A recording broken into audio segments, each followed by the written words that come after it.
Welcome back to Blink. Today we are talking contractual capacity. So what is contractual capacity? Contractual capacity relates to an individual, company, or a CC or a trust's legal capacity to enter into legal agreements. With regard to deceased estates, it is important to remember that only an executor or a representative appointed by the Master of the High Court is able to enter into agreements on behalf of the deceased estates. It is therefore always important to obtain a copy of the letters of executorship, as only people stipulated therein have the authority to act on behalf of the estate. With companies and closed corporations, it is important to always check that they are still registered with the Companies and Intellectual Property Commission. If they have been deregistered, they will have to re-register before any resolutions or agreements can be entered into.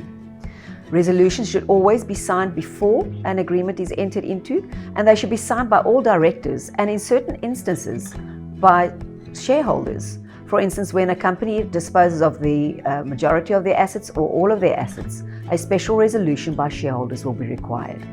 With a CC, all members have to sign the resolution.